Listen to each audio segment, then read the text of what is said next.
morning. Welcome to the Center for Strategic and International Studies. My name is Heather Conley. I direct our Europe and Arctic research here.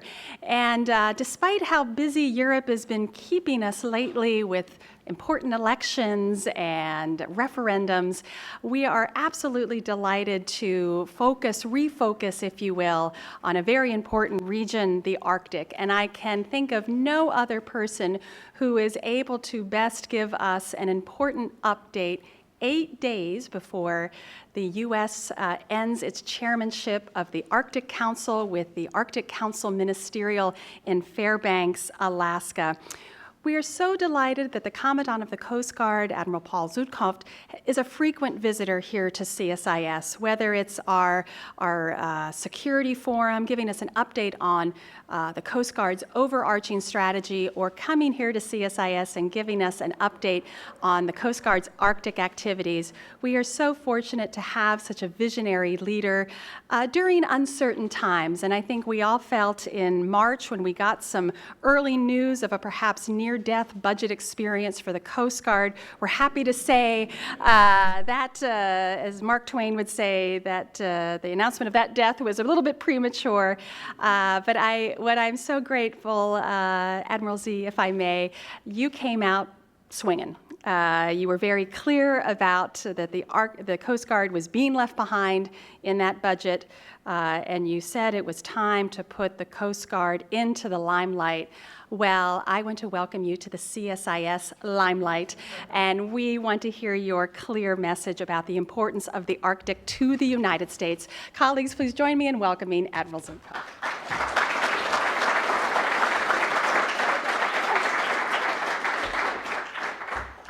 Well, Heather, thank you for the kind introduction. It's great to be back here at CSIS as well. And as you look at the future of the Arctic, you really have to look into the past first. And I go back 150 years ago. In what was then called Seward's Folly in 1867, when the Alaska Territory was purchased for the whopping cost of 2 cents an acre. And then you fast forward 100 years beyond that and into the depth of the Cold War. And if you can think, in 1967, if Alaska was Russian territory, we would have looked and said, we made a huge strategic blunder when we had an opportunity that only came around once in 1867, but we don't get the opportunity to rewrite history. But sometimes history can be a great fortune teller of what we need to be doing in the future as well. So as I look into the future, what is happening in the Arctic? And so what has happened first and foremost is the ice has retreated. And so what you see up there is the Crystal Serenity, who transited last summer without incident. But the more you do it, the greater the likelihood that you might have an incident. And she will be up there again this year as well. So as sea ice retreats, human activity is starting to fill that vacuum. We'll also have the cruise ship Bremen, which is a smaller cruise ship, about 270 passengers, and Le Boreal will be making a transit as well. So more human activity. What you're also seeing as sea ice retreats, you have First Nations who have lived up there for the last millennium. And what you see on the lower right is a house in Sheshmaref in Alaska. And this community has literally voted themselves off their island. They're going to have to reestablish their sovereignty. But what has happened as sea ice retreats, coastal erosion moves in, and you have what you see here in Sheshmaref and a number of other communities in the Arctic that are now being inundated with a combination of coastal erosion, and you are starting to see a gradual rise in sea level. Now, I wanted to see first and foremost, so what is going up there? And we call it polar acceleration because the rate of change is happening much quicker in the polar regions than it's happening in the mid-Atlantic states. So I went out to the glacier field of Jakobshavn in Greenland this past August. And the first people I spoke to were the Inuit elders. And they have been up there for the last millennium. And they said that glacier had not moved in the last millennium, but in the last 5 years, it's retreated 25 miles. In fact, on Disco Bay, where they would routinely transit with sled teams and subsistence living, is now ice-free throughout the year. They're observing it. This is their life that is changing. And so if I'm going to be thinking into the future First of all, let's engage those who have been living up there for the last millennium.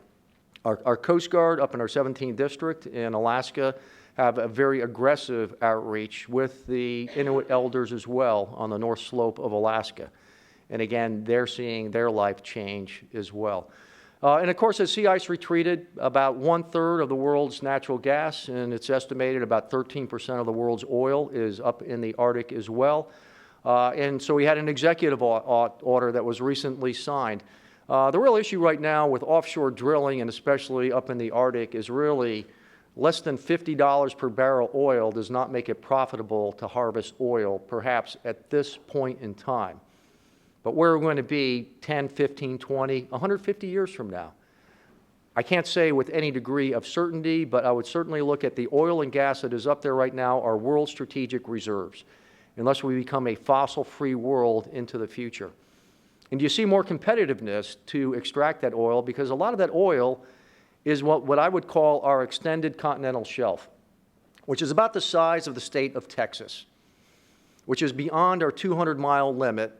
But on that seabed and below that seabed is sovereign U.S. rights to extract oil, gas, and minerals. But others may have an interest, and we've been observing other nations operating, and with our permission, to operate and do scientific research in that part of the world. We're the only Arctic nation that has not ratified the Law of the Sea Convention. So what are the rules of behavior, if you will, for us to truly establish sovereignty in that part of the world as well? Then finally, you have subsistence living up there, and it's just a fact of life. What you see on the upper left is a walrus haul out. It's getting more and more difficult for walrus to find ice to haul out on, so now they haul out on land as well. But that's a key part of the food chain for the residents up in the North Slope as well. And they don't take too well to human interaction, and so how do you balance human activity with subsistence living, and is there a win-win situation? But I'll just close because what I want to do is open it up to a rich question and answer. So a month ago, I met with my counterparts in Boston, and we signed a combined operating guideline for the Arctic Coast Guards, the 7 other Arctic nations, but with their Coast Guards, and laid out a framework. You have the Arctic Council that will sign out ministerials, and as Heather alluded to, we will hand off the chairmanship of the Arctic Council in Fairbanks, Alaska next week to Finland. But under the United States Coast Guard, we took advantage of our chairmanship for us to chair and lead the establishment of an Arctic Coast Guard Forum. So as sea ice retreats, what fills that vacuum? Do you want to fill that vacuum with carrier strike groups? And do we want to make that the next warfare campaign plan? In campaign plans that, quite honestly, are stretched so far and wide, with a country as powerful as the United States, we cannot cover down on all of these potential threat areas. But there's also a strategic vacuum here as well. How do we want to fill this void? And what are the rules of behavior? What's the governance structure that we might want to look at when we look at the Arctic? And might it not make good sense for us to approach it with Coast Guards if the immediate threats are safety of life at sea? With ships operating in a domain where less than 10% of this world is charted to what we would call modern-day standards, where a grounding it may very well be a fact of life, how do you extract oil responsibly? As we look at rising ocean temperatures, we are now seeing fish stocks that normally wouldn't rise anywhere close to the Arctic Circle starting to push further and further north. And if you saw over the weekend, they talked about distant water fishing fleets and the fact that we are literally fishing out the ocean as we speak today. 3 billion people today, out of the 7.2 billion people on the face of the earth, rely on fish as their primary source of protein. And if you take that out even 30 years from now, you're talking 8.5, 9 billion people. Where are those people going to get fish from?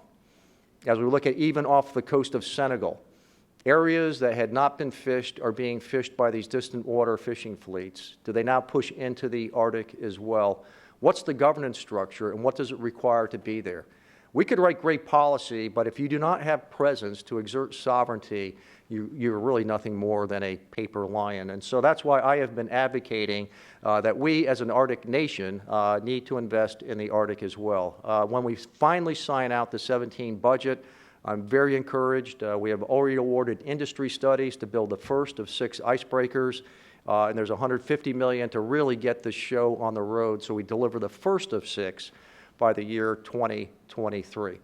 And so that's just a scene setter, if you will. And so if that's stimulated your appetite, it's now time for dessert, and we will start dessert with questions and answers. So Heather, I'll turn it back over to you. Let's go have a seat. Thank you, Admiral. All right, dessert. I think my challenge is that I'm going to want to ask 1,000 questions, and it's going to be leaving time for our audience that also has great questions. Well, I'm glad you ended with icebreakers, because if you're going to come to CSIS and you're going to talk about the Arctic, we are going to talk about icebreakers. So let me pick your brain a little bit. We have a problem before 2023. We have a polar star, a heavy icebreaker, that's 40 years old. And I pray for the polar star every day that it continues to function. But if my prayers don't work out and the polar star, something happens, what's the interim plan until 2023? How do we create the presence that is needed on both poles? How do we do that? What's the interim solution? I'm thrilled about this one icebreaker. But I worry 2 things. Number one, we think the icebreaker is the only thing we need, and that's not correct. But we got a big problem until 2023. What's the answer? Yeah. So certainly having only one heavy icebreaker in our nation's inventory. So Coast Guard, but this is a national asset first and foremost. It is the one aspect that I lose sleep over. That, and sometimes when budgets don't quite go your way, but that's something I can do something about. I roll up my sleeves, I go to bat. But I cannot do a whole lot if our only heavy icebreaker should suffer a major engineering casualty as they're breaking into McMurdo. This year was a challenge for us. 14 to 16 feet of ice, 70 miles out of McMurdo, and the only way that we're going to be able to resupply that strategic station is with our nation's only heavy icebreaker. They made it in, they made it out, and then on their way out, they could no longer make water. They had an evaporator casualty. And you may say, well, that's not a big deal, but if you go for a week without ever taking a shower, it gets a little sporty after a while. The good I'm going to remember news is that term, sporty. We're attending to that. So every year when the Polar Star comes off its deployment, we send it into a shipyard, we overhaul the hubs, we put a lot of money into it.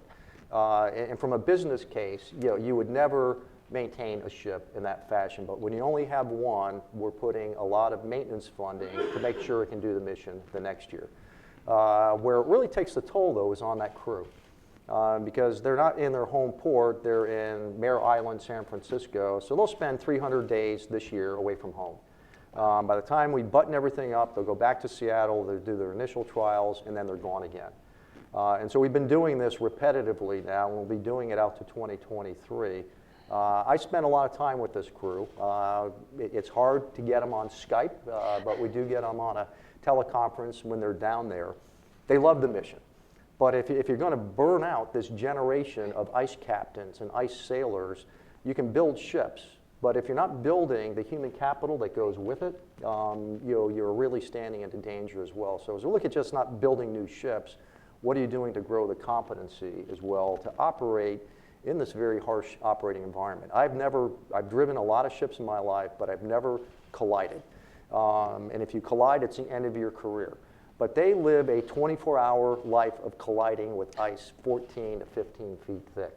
And so it's a different way of operating. So I need to grow that capacity as well at the same time.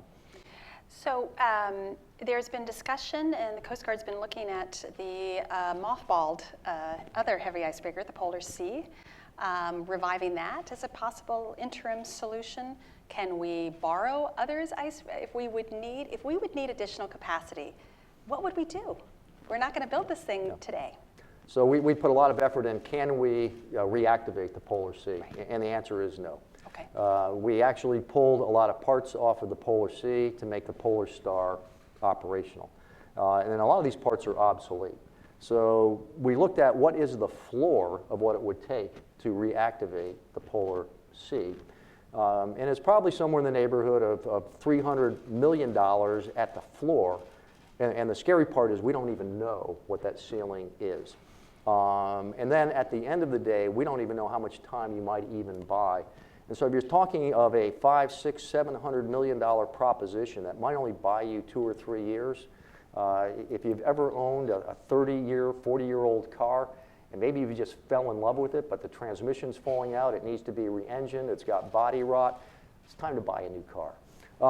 And so that's why our emphasis is on recapitalization. As we look at lease options, there are no heavy icebreakers in the national inventory with whom we can do legitimate trade, and you can read between the lines who that might exclude. There are no heavy icebreakers for lease. So our only option right now is to build new. Wow. Let's talk about, we're getting ready for the Coast Guard's seasonal presence in the Arctic. Help us understand what that looks like for the communities in Alaska that rely on the Coast Guard. Help us understand your vision for infrastructure. We've had a lot of studies about a deepwater port. We've had a lot of thinking about putting more Coast Guard, positioning the Coast Guard a little closer. Kodiak's pretty far away if there would be a needed response. Help us understand what your presence looks like this summer. We are working with the Corps of Engineers right now, and we owe a report back to Congress by July on deep water port alternatives up in the Arctic. And this is not new work. A lot of this work has already been done. We're just doing a refresh on this.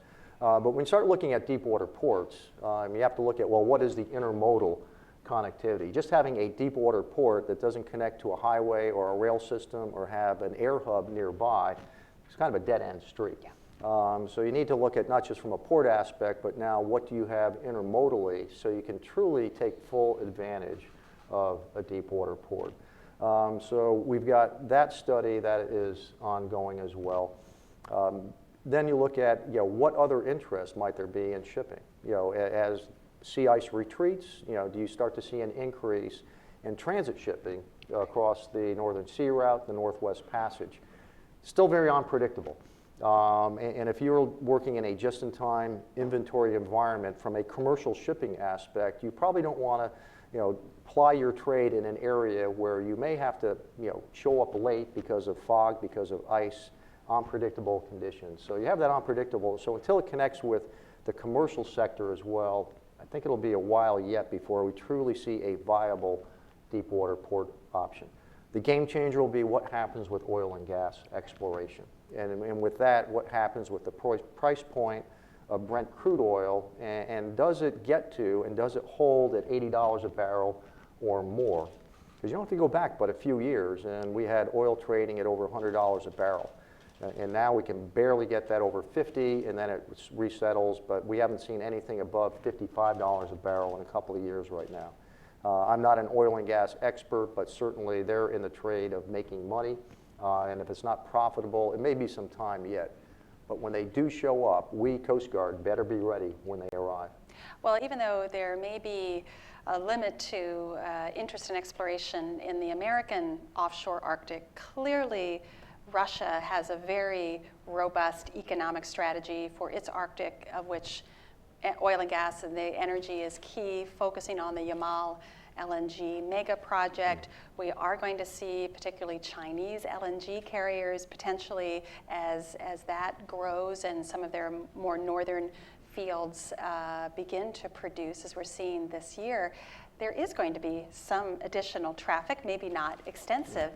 We need to be prepared now, don't we, in anticipation that more of that energy, Russian energy, is going to be going to Asian markets, going to be passing by U.S. coastline. Yeah. Well, absolutely. And then you've got the whole issue of the Northern Sea Route and the Northwest Passage. We would view those as international straits, and yet, the countries with which they're contiguous with claim those as internal waters. Right. And so that invites the whole discussion of freedom of navigation. We haven't really crossed our T's on that one just yet, of what is the U.S. policy going forward.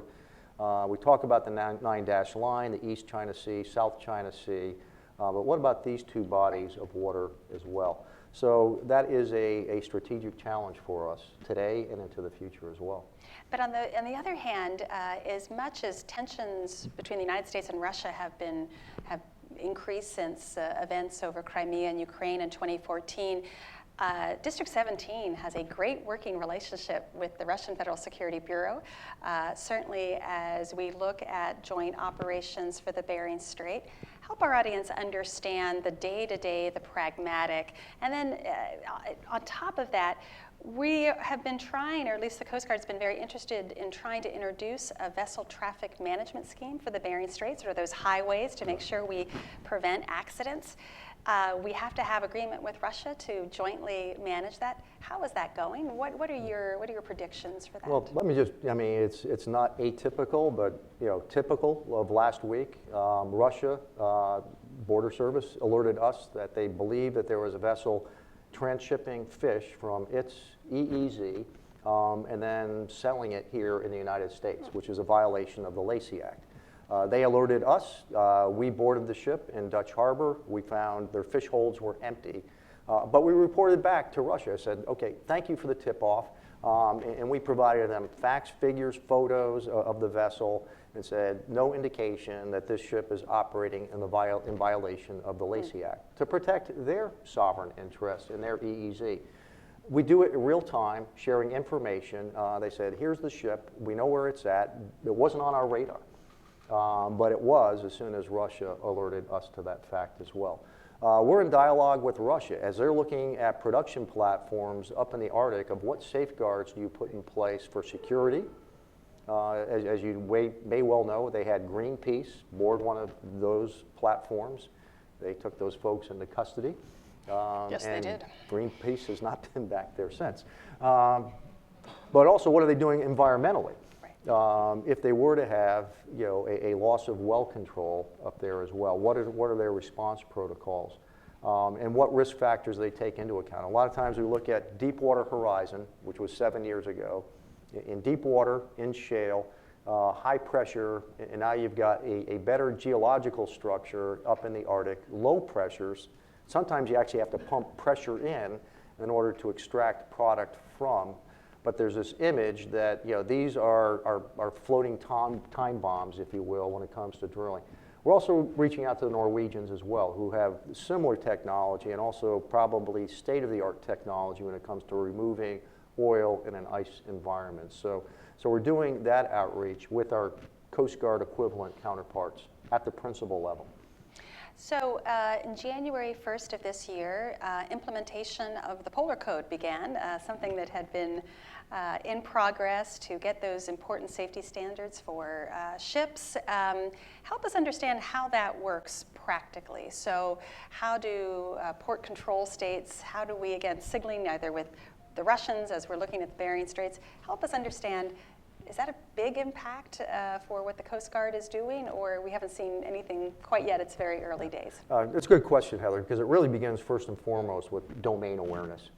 Who is up there to begin with? And so if we know that there's a ship up there, and if it's not in compliance with the Polar Code, then we can take enforcement action against it.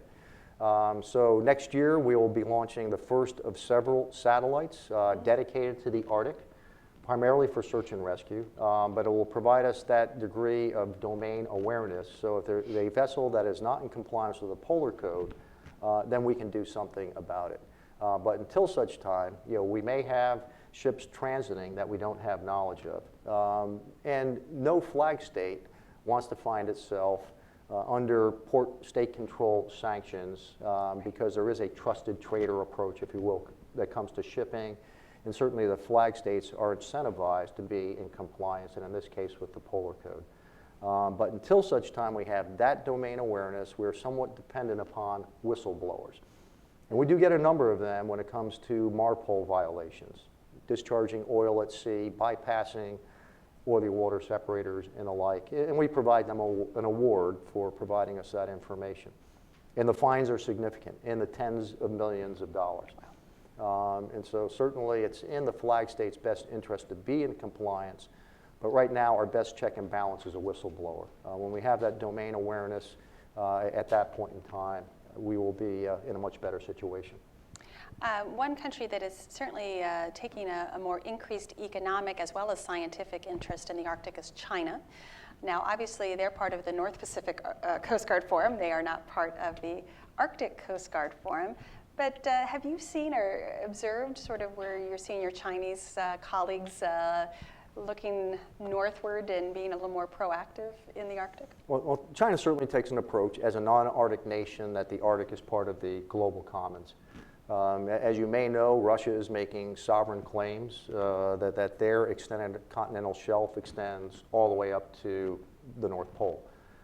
We have a claim that we can't submit because we have not ratified the law of the sea, roughly the size of Texas. So for a non-Arctic state, you start to see yourself squeezed out of what you consider to be, the global commons, knowing full well that maybe today the technology doesn't exist to extract rare earth minerals and metals that are on the seafloor. Rough estimate about $1 trillion worth of rare minerals on the seabed up there as well. So you see the shui long routinely operating up in the Arctic as well, oftentimes doing research in our extended continental shelf. If I were to red cell that, I said, well, I'm starting to see a pattern develop here.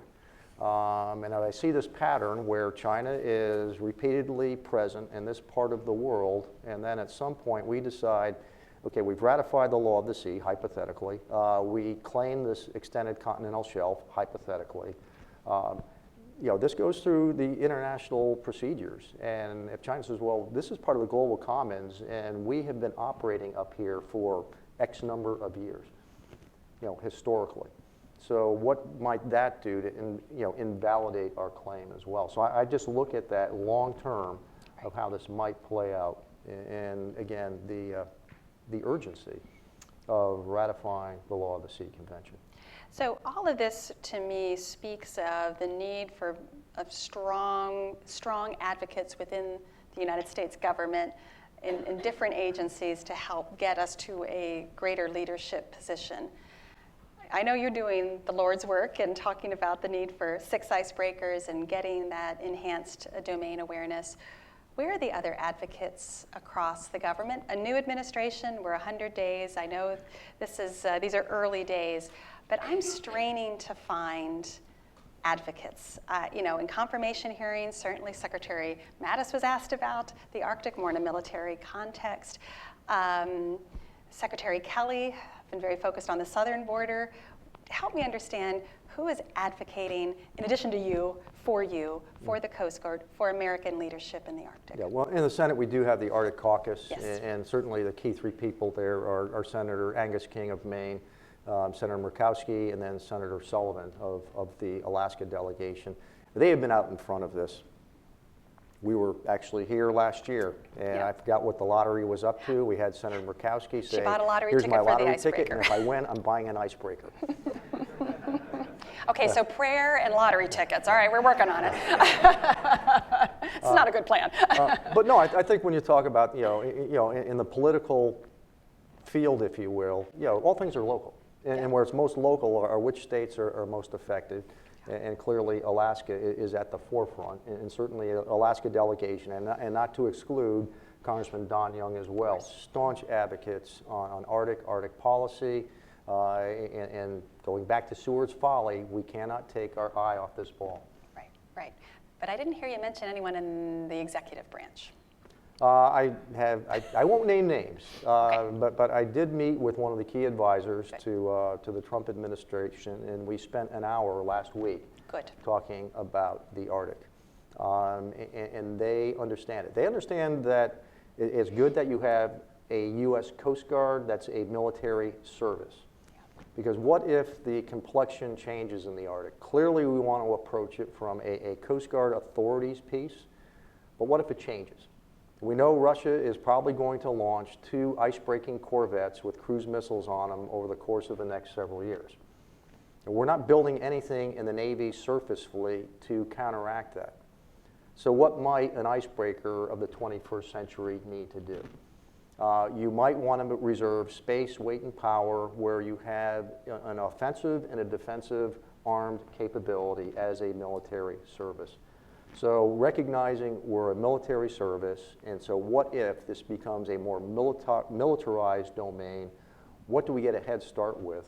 And again, being a military service, that could be a future requirement for our icebreaking fleet. And that sort of begs the question, it's a question that I'm asked very frequently by journalists. So why does Russia need to place, because of our cooperation in the Arctic and our search and rescue and OSPO, why would they have to, put cruise missiles on their corvettes? What is your view of Russia's enhanced military posture in the Arctic? Some of it is dual use, so there are certainly the search and rescue centers along the Northern Sea Route, but I would welcome your analysis of Russia's the opening of airfields, surface-to-air missiles on some of those airfields, special forces that are being placed in both the east and west of the Russian Arctic. What are your thoughts? Why are they doing this? I think if you were to take it down to the most simplistic term, I would call it a me first. I am here first. And everyone else, you're going to be playing catch up for a generation to catch up to me first. And so I think they've made a strategic statement, and they've got all their chess pieces on the board right now. And right now we've got a pawn and maybe a rook. And so if you look at this Arctic game of chess, if you will, they've got us a checkmate, right from the very beginning, if this does become a militarized domain. And so it really is going to be a test of U.S. will. Are we serious about being an Arctic nation? And are we today? Would you say, are we being serious? Or are we still writing the strategies and thinking about it? Or are we serious? Well, we've got great strategies. Yes, we do. Lots and lots and lots of them. And so, my approach when I came in as Commandant, I says, we're going to have a strategy-driven budget.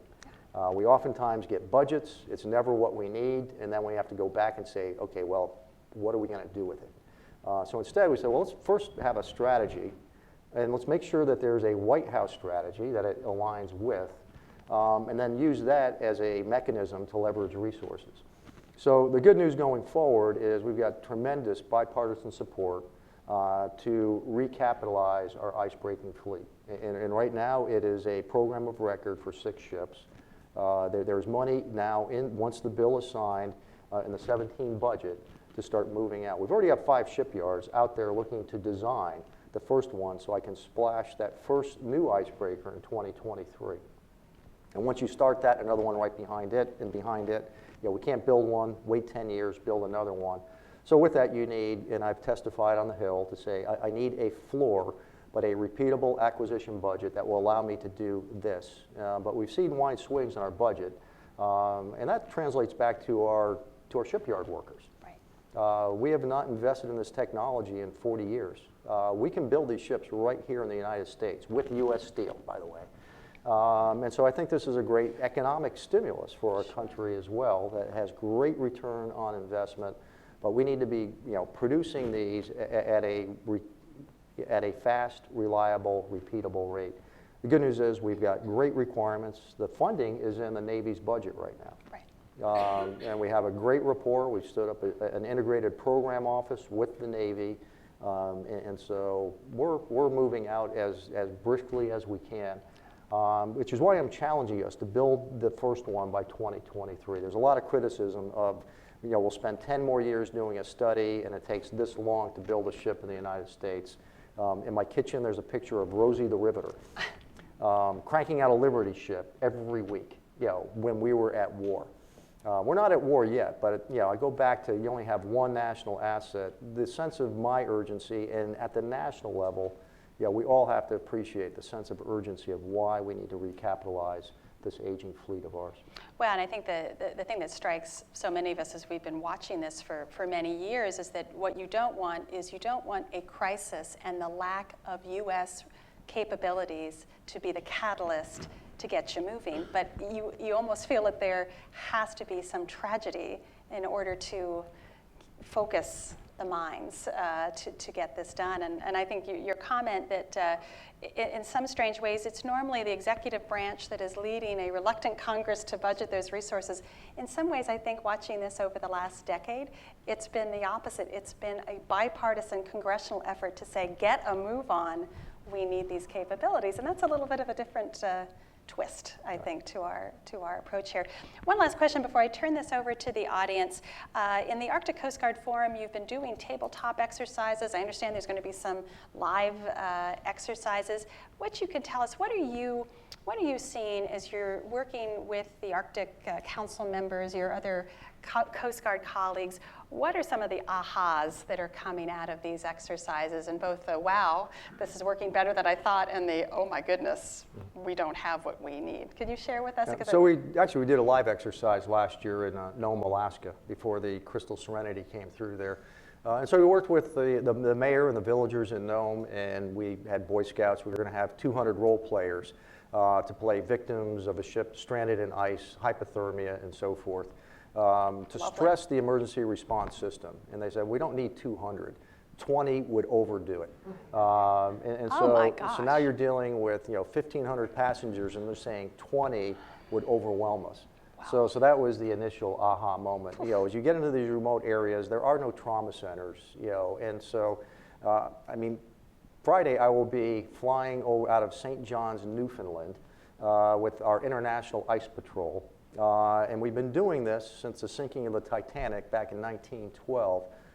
So, that was the crisis du jour, and yet here we are, 105 years later, we're still doing the International Ice Patrol.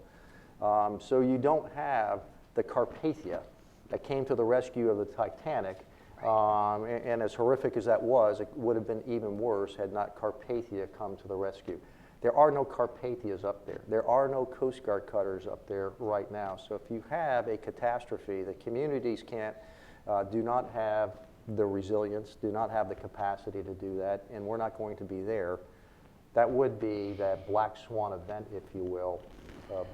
We cannot let this happen. And we're assuming, I don't know how the weather was in those during the live exercise, but we have to assume that weather will be abysmal, which will even hamper rescuing the 20. And so in September, we'll do an even larger exercise out of Iceland. We'll be sending ships, planes, people with the other Arctic Coast Guard Forum counterparts, and we will do a mass rescue exercise out of Keflavik in September this year. Great. Well, these are exciting and terrifying thoughts. So let's turn to our audience for some exciting and terrifying questions for the Commandant. If you could raise your hand, we have some microphones, and if you could please identify yourself and pose your question. If it's okay, Admiral, we'll take a few questions, and then we can bundle them up and go. So I think we'll start over here to my right. Microphone is coming your way. And sometimes, colleagues, you have to really speak very, very directly into those microphones. So thank you. Hello. Oh, hi, I'm Torsten Janos. I'm at the University of Wyoming.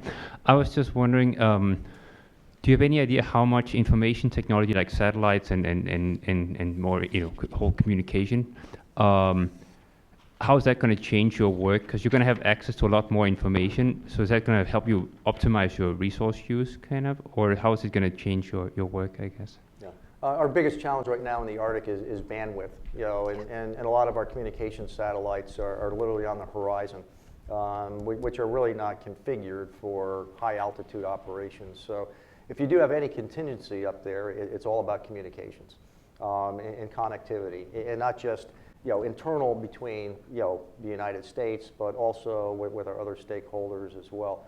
We're actually working within the Arctic Coast Guard Forum an information exchange system that Russia is looking at sponsoring. We will send a team out there to demonstrate to all of the Arctic Coast Guard Forum nations. And there's always concerns about, an information system. And might that be used for other devious means? And so this would be a standalone, but just to strictly focus on Arctic operations and actually use this, for example, if it's up and running during a mass rescue event, of how do you marshal other resources? Because it's, one nation is not going to be able to answer the call. How do you bring in the other members, and then how do you, in real time, share information back and forth? So that's one of our initial efforts right now. But within our nation's strategy for the Arctic region, it does call out, the need for a more robust, in-space capability to enhance our domain awareness and also our communications as well. You must do an extraordinary amount of collaboration with the Canadian Coast Guard. I'm thinking they're also enhancing their satellite presence and how we exchange and get a more full picture of both the Canadian and the American Arctic. Are you able to share that type of satellite data and things like that? The picture in the center is actually the Laurent and the Coast Guard cutter Healy operating together up in the Arctic. We do extended continental shelf mapping together. And then where do you draw the line between U.S. and Canada? We're looking at their designs for a heavy icebreaker and how might we be able to do a hybrid of that, so great rapport with our Canadian partners. Fantastic. Ma'am, there's a question there, please. Hi, thank you so much. Helen Brohl with the U.S. Committee on the Marine Transportation System. Further to Heather's question about White House leadership regarding the Arctic or U.S. Arctic, the Arctic Executive Steering Committee was very successful. It was a product of the previous administration. In the absence of some sense that that's going to be resurrected, different name, different form, or exactly the same, how can we interagency representatives, rather than just kind of meeting, behind the scenes to just continue our conversations, how can we work with Coast Guard? How can Coast Guard help support perhaps a more raised level of recognition and interagency collaboration that we did so well with? Yeah. Well, and just to piggyback on that, I think many of us were wondering, we had so much of a buildup for the U.S. chairmanship, which was very exciting, and now you sort of feel like, well, how do we keep that momentum going, the education, the awareness? Where's the next, build out for U.S. policy on the Arctic? Yeah. Helen, great question, and just my observation over the last several months is that the services have been empowered. You develop a strategy, you develop the plan, and then you go ahead and implement it. And then what do you need from the administration to finish the job? So I go to my immediate boss, and that's Secretary John Kelly within the Department of Homeland Security, and they recognize within the department and across the components, all 22 of them, Coast Guard, okay, you have lead for the Arctic. I sit down with my close friend John Richardson, the CNO of the Navy. We have the cooperative strategy for the 21st century. They abdicate the Arctic to the United States Coast Guard. So I've got good advocacy on the Hill, but I feel like I'm not the lone voice, and it's not the stone of Sisyphus that I'm trying to push up a hill, but we're actually making progress in this regard. But what we do lack is a formal interagency mechanism to make sure that we're capturing all the equities that apply in the Arctic. I'm looking at fish. And the reason I'm looking at fish is we're starting to see fish stocks follow ocean temperatures, and they're creeping further north. And there's a moratorium against fishing in the Arctic, but there's no teeth to enforce this moratorium. And so as we look into the future, is that something else we need to be looking at as well? And again, it goes back to preserving subsistence living up in the Arctic as well. But that formal interagency mechanism, probably above my pay grade, but at the same time, I'm going to keep pushing this rock up that hill, and so far we're making progress. Fantastic. Good. We'll switch over here. We have a question over there. Let's go right here. Hello, everybody. Alexander Rabursky, Embassy of Ukraine. Admiral, what's your assessment? Had the sanctions done some maybe slowdown effect on Russian expansion activities in Arctics? I won't opine on sanctions and policy, but I will factually state relationships. In my relationship with my counterpart, General Medvedev, who's been out here now 3 times for our Arctic Coast Guard Forum, who has sent observers to our exercise in Nome, Alaska, who will also either participate or send observers to our exercise. So when I look at, when I take policy out of it and really focus on relationships, And within this Arctic Coast Guard Forum, people aren't sending their second and third tier representatives. They're arriving at the principal level, rolling up their sleeves, and say, this is an opportunity for us to collaborate on. And I remember when I hosted the North Pacific Coast Guard, and I had to get State Department approval to get your General Menendez's predecessor, Yuri Alexiev, here to the United States. And we met bilaterally. And he said, I was so afraid that we would lose this unique relationship that we have with the United States. And so take policy out of it, but keep relationships at the forefront. And as long as you at least can endure those relationships, policies change over time. But you don't want to wait for that policy change to now, how do we jumpstart a new relationship? So behind all of this, our relationship is very favorable. Terrific. I have a question in the back right there, please. Liu, Voice of America, Admiral, good to see you again. Speaking of working with other countries, you have spoken very positively about U.S.-China cooperation, especially in the North Pacific. But given their words and actions in the South China Sea, which you just alluded earlier, are you worried that they might do the same thing, in terms of not, abide by the international law in the Arctic? And if that's the case, what do you do to prepare for that possibility? Yeah. Thank you. Yeah. I don't worry about it. What I would like to see is just greater transparency in terms of what is the way ahead. The United States, within reason, is using law of the sea protocols in terms of what constitutes your extended continental shelf. And there are very technical protocols that you have to follow to be able to do this. And so we are not going through this to the exclusion of non-Arctic nations, but just to address what is truly within our sovereign rights. But we cannot have enough transparency in all of this. At what I would consider the most critical juncture right now, diplomatically, is the United States-China relationship as it pertains to the DPRK. That, for me, keeps me awake at night as well. And so that is not in my wheelhouse. That is in our Secretary of State's wheelhouse.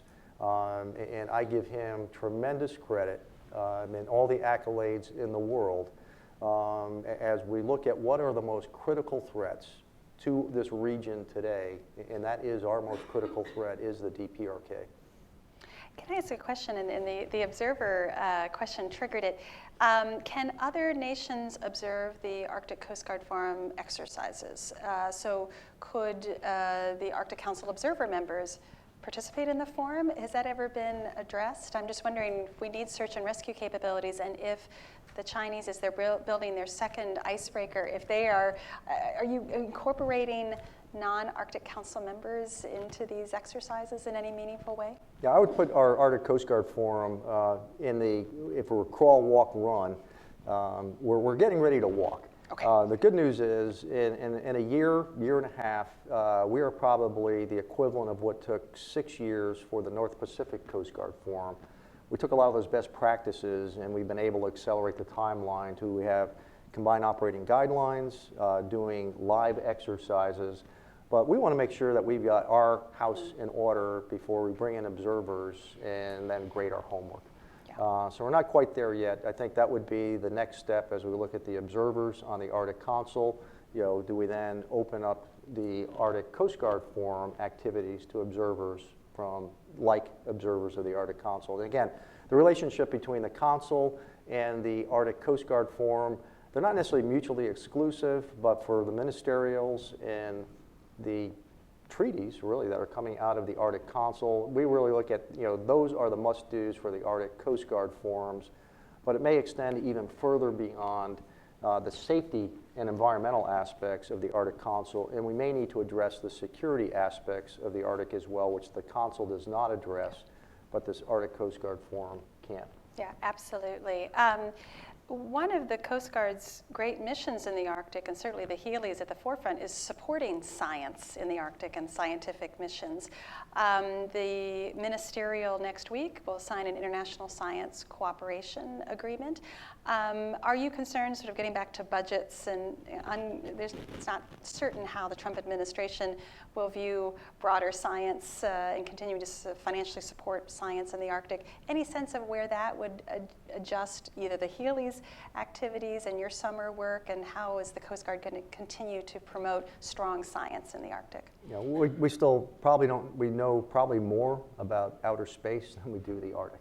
And certainly when you go below the ice, even less about that. I mean, the fact that you've only got less than 10% of these waters charted to modern day standards. So there's a scientific approach to doing that as well. You cannot do it with NASA and NOAA satellites from outer space. You've got to do the survey work. You've got to be out there. And so I feel pretty good about the way ahead in terms of this is a very modest investment for a great return. Perfect. And your point made earlier about human capital, the Coast Guard Academy has created a very specific Arctic research center. You're very worried about the next generation. I have to say, I'm worried about even today's policymakers of understanding the complexities of the Arctic. Help us understand a little bit of how you're training the next generation of Arctic navigators and Arctic leaders within the Coast Guard. We need to replicate you in the next generation. Yeah. Well, I'll say this much. They have a ravenous appetite. Great. To get into the Arctic, to get into the Western Hemisphere, to be a member of the armed forces, to be in cyber. 2 weeks from today, the class of 2017 will graduate. The keynote speaker will be President Trump. Wow. Our #1 graduate is a Fulbright scholar, and he is probably one of the top cyber experts in our country today. And so I don't worry about the talent that's coming out of our service today, but what am I doing to train, and then what am I doing to retain these bright young men and women? We enjoy a 60% retention rate within our wardroom among our officers, which means 60% of our ensigns will be on active duty 20 years later. 40% of our enlisted workforce from the time they leave basic training will be on active duty 20 years later. And so right now I am banking on that retention rate to grow this from within, but I also need to be able to retain this treasure chest of talent that we have in our midst today. So the good news is, you know, they're already suited up. They're ready to play. I just need for them to be ready to run a marathon, not a sprint. Would you like to preview any coming attractions in President Trump's speech? Perhaps something on the Arctic that he might express to that graduating class? We'll work with his office with I'm whatever trying, talking guys. points. I'm trying. You're not working with me here. Well, that's great. We will look towards that speech as well. I think we have time for one more question, sir. We'll have you. We'll take two then. Two in the back, and then we will allow you to give the benediction here. All right. Hi, Robbie Grammer. I'm a reporter with Foreign Policy. You alluded to the UNCLOS earlier, and I was wondering if you would characterize the U.S. not ratifying UNCLOS as a national security threat, and if so, elaborate on it. Thank you. Thank you. Maybe we'll just take that second one across the aisle, Robbie. Thank you so much. Yes. So my name is Anita Parlow. I'm a recent Fulbright from Iceland, Norway, and worked on the Polar Code project at the Wilson Center. So my question is, apropos of your question about President Trump making an address, can the communication go the other way too in terms of the kinds of issues that, particularly across the Bering, lead to cooperative and improve upon and build upon the cooperative dimension, so it's not looked at as a threat? Yeah, so I go back, first of all, Law of the Sea ratification, not a crisis, but there are economic prosperity equities at stake here as well. And if you start looking at economic prosperity, that then does translate to national security interests. I use that very same dialogue when I look at our inland waterway system. And through that waterway run $4.5 trillion of commerce every single year. And I've got a fleet of 35 ships that maintain this waterway. So if you can imagine our entire interstate highway system maintained by 35 maintenance crews, trucks, whatever, And yet, that fleet is on average 52 years old. The oldest is 73 years old. I need to reconstitute that fleet, but if I don't, $4.5 trillion is going to be bled down. And where does that $4.5 trillion go? Does it go into discretionary and non-discretionary spending? Absolutely. And if it's going into non-discretionary, is it going into defense spending? Absolutely. So you can't look at these in isolation between, is it in our economic interest, and if it is, then it is also in our national security interest. I mean, the two are mutually inclusive. So that's what I'm looking at when I look at the potential riches that are in the Arctic, that are probably strategic reserves today, but certainly can be leveraged tomorrow when the price point is right for us to be able to realize this full potential. But we don't want to miss that opportunity by just holding off on ratifying the law of the sea, following the rules of behavior to actually lay claim to what is rightfully ours. Admiral, thank you so much. Thank you for spending a very valuable hour of your time and helping us understand what's at stake, how we're pushing forward on icebreakers and your important work. Thank you for your specific leadership on the Arctic, from the Arctic Coast Guard Forum to pushing our capabilities and to protect American sovereignty. Thank you so much. We hope you'll keep coming back here and keep giving us these updates, but please join me in thanking you.